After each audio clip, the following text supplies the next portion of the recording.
Hello tout le monde, on espère que ça joue, on est content de vous retrouver aujourd'hui pour une nouvelle vidéo et ça faisait un petit moment que mon frère et moi on n'avait pas fait une vidéo sur Grand Seiko, ça date maintenant, ça fait une année et on a envie depuis un moment de vous reparler de Grand Seiko mais justement avec peut-être plus d'expérience maintenant dans le milieu, un autre regard, un regard plus expérimenté et c'est pour ça qu'on va vous parler une nouvelle fois aujourd'hui de Grand Seiko et on va vous dire aujourd'hui en 5 points de notre point de vue à quel point Grand Seiko sont juste top quoi.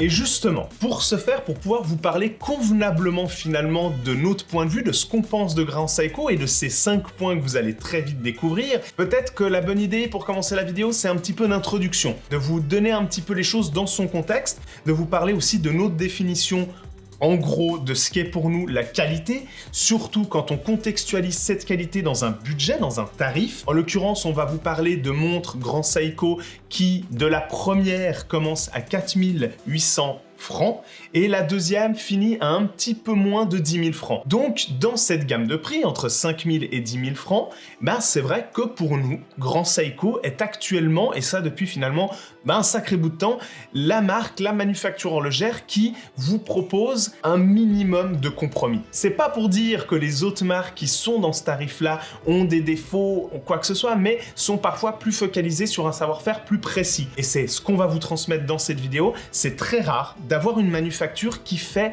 absolument parfaitement bien partout, où aucun aspect de la montre en elle-même est mis à l'écart. Et encore une fois, bien sûr, c'est assez subjectif, c'est ce qu'on pense. Après, vous aurez peut-être pas le même avis pour tout ce qui est esthétique, mais d'une façon assez objective, ce qu'on va vous dire dans ces 5 points-là, on peut dire que c'est très bien fait. Commençons peut-être par ce qu'il y a de plus flagrant pour nous dès qu'on pose les yeux sur une Grand Seiko, que ce soit en photo sur Instagram ou encore plus en vrai, quand on a la chance d'en avoir une devant les yeux, c'est le cadran.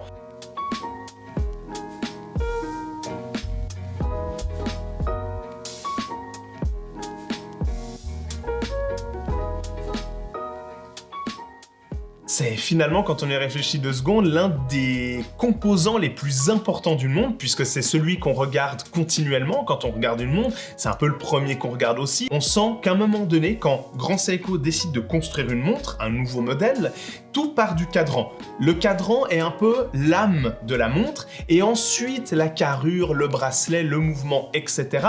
vient un petit peu s'aligner au cadran. Et c'est ça qui est hyper révélateur chez Grand Seiko. Et justement, prenons la référence SLGH005 avec ce fameux cadran type papier de riz qui est juste magnifique. À la fois, elle nous évoque la neige, à la fois, elle nous évoque ces fameux, vous connaissez les panneaux japonais, très texturés. Et prenez une fois le temps d'aller voir des Grand Seiko en boutique, juste pour admirer ces cadrans. Ce qui est impressionnant avec Grand Seiko, et justement quand on parle de cadran, et c'est le cas pour ce modèle-là, mais finalement pour tous les autres qu'on a pu voir ce jour-là, quand vous avez les yeux sur un cadran Grand Seiko, vous voyez le travail qu'il y a derrière. On a vraiment cette sensation-là, la sensation de l'artisanat. Et ça commence par le cadran. Mais quelque chose qui nous plaît énormément aussi, c'est la philosophie de Grand Seiko, et ça on en reviendra tout à l'heure, mais ils arrivent à le transmettre de par leur cadran, et ça c'est magnifique, notamment sur cette référence SBGY007, où l'objectif était de retransmettre à travers ce cadran le lac Suwa en plein hiver au Japon. Et en plus de ça, vous avez vraiment cette sensation comme il y a un petit peu que les Japonais qui sont capables de le faire. Ils essaient de vous transmettre un rappel, souvent d'un paysage. Là, vraiment, les Japonais et Grand Seiko ont cette volonté de vous faire voyager, vous donner un petit peu de Japon finalement à votre poignet. Et pour les gens qui, comme Jonas et moi, sommes sensibles au Japon, à l'univers japonais, à la philosophie, à l'artisanat japonais, ça évoque énormément de choses. Il est temps de vous parler des mouvements. Et Grand Seiko sont très connus pour leurs 2 calibres différents, le High Beat 36000 et le Spring Drive avec le fameux quartz qui vient réguler son alternance, ce qui lui permet vraiment d'avoir une trotteuse ultra fluide et une précision exceptionnelle.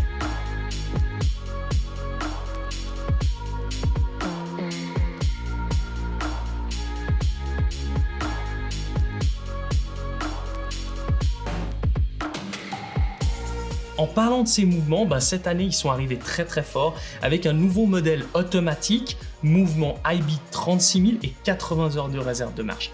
Et il faut avouer que là où Grand Seiko se démarque, c'est notamment avec leur précision et surtout au niveau de leur décoration.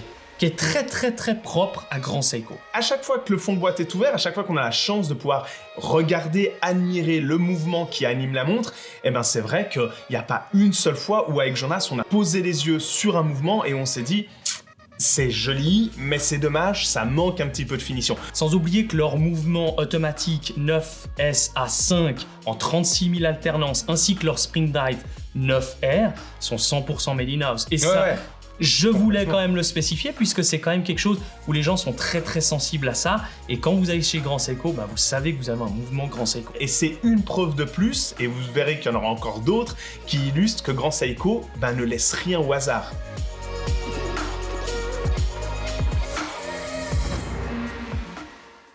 Bon, maintenant parlons des polissages et des brossages que vous pourrez retrouver essentiellement sur la carrure de la montre, mais aussi sur les index, sur les aiguilles, etc., etc. Ils ont ce fameux polissage Zaratsu.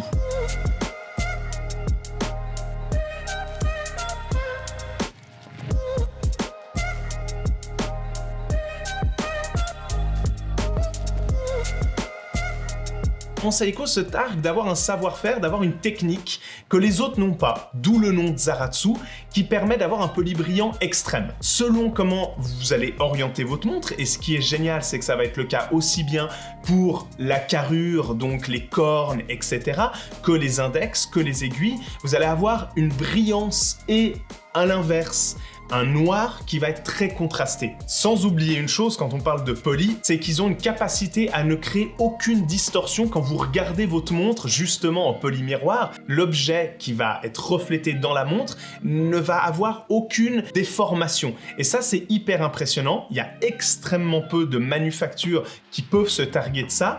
Vous allez me dire, c'est un détail, finalement on ne le voit pas vraiment, mais si, je vous assure qu'au porté, on le voit, et c'est bien plus qu'un détail. Et ça, c'est pas anodin quand on connaît un petit peu la philosophie Grand Seiko. Grand Seiko font parfaitement leur polissage Zaratsu, à tel point qu'ils ont une philosophie assez ancrée en eux, qui veut que chaque montre qu'ils produisent reflète parfaitement la lumière du jour. Et il y a justement une anecdote que j'aime beaucoup chez Grand Seiko. À quoi ça sert de s'embêter à mettre des matières luminescentes sur une montre pour la voir la nuit, avoir une très bonne lisibilité en basse lumière, alors qu'on pourrait avoir déjà une lisibilité extraordinaire en pleine lumière et pouvoir voir l'heure, n'importe quelle orientation de la montre et n'importe quelle distance. Et ça, ils le font très bien. C'est peut-être le moment de vous parler d'un des sujets les plus clivants dans l'horlogerie quand on vient à choisir une montre, c'est le bracelet. La plupart des gens, quand ils voient une montre, ils l'essayent et puis disent « La montre me plaît pas ». Ouais, mais pourquoi ? À cause du bracelet. Ouais, c'est vrai. Et nous, on aime beaucoup les bracelets Grand Seiko. Et notamment le bracelet grainerie qu'on apprécie particulièrement parce que peu de manufactures le font. Et Grand Seiko, là, en l'occurrence, le font très bien. Avec notamment, de nouveau, le polissage Zaratsu. Un mélange entre polymiroir et polybrossé. Et moi, ce que j'aime beaucoup dans ces bracelets, c'est leur simplicité. Ouais. C'est pas en vouloir en faire trop. C'est vraiment chercher le côté finesse, élégance, avec des très très beaux polissages et encore une fois un magnifique fermoir. Ouais, simple, efficace, on n'a pas à venir déployer 40 trucs différents, c'est tout simplement un clasp qu'on vient fermer et il fonctionne parfaitement. Ouais, qu'on va reconnaître d'un beau bracelet acier, c'est sa simplicité. Et justement, le fermoir du bracelet acier est hyper caractéristique parce qu'on est dans de la simplicité absolue. Ça en fait pas des caisses, de par le logo, de par les polis, de par les détails qu'il peut y avoir, ça en fait pas des caisses. Ça y va juste simplement. C'est hyper beau et c'est hyper bien fini. En parlant de simplicité, je crois que c'est justement le moment de venir au dernier point qui est la philosophie. Et on va débattre là-dessus, Alexis et moi, mais je pense que la phrase qui, pour moi, symbolise le mieux Grand Seiko, c'est dire qu'ils sont capables de rendre quelque chose de très simple, parfait. C'est vrai, c'est beau. Et si la philosophie, c'est un petit peu notre 5e catégorie, notre 5e critère dont on vous parle pour la manufacture Grand Seiko, c'est pas pour rien. Parce que pour nous, on est persuadé que quand on parle d'une manufacture, quand on essaye un petit peu de retracer les points forts, les points faibles, etc. d'une manufacture, la philosophie, c'est finalement une catégorie indispensable quand on parle d'une manufacture. C'est essentiel. On peut pas aller contre ça, on peut pas l'ignorer. Et ce qu'ils nous proposent en matière de storytelling, en matière de philosophie de marque, c'est hyper beau. Et vous l'aurez compris que tout au long de ces différents points qu'on vous a cités, la philosophie est omniprésente. On en parle tout le temps, que ça soit aussi bien bien finalement du cadran, que ça soit du mouvement, et notamment pour moi, le Spring Dive est vraiment le mouvement qui reflète énormément Grand Seiko et la philosophie du temps qui passe. Et s'il fallait résumer en quelques mots, même si ça va être très compliqué, la philosophie de Grand Seiko, ils vous font des références sur le Japon, sur des lacs, des forêts, des arbres, plein de choses comme ça qui sont complètement renversants. La couleur est omniprésente, la texture,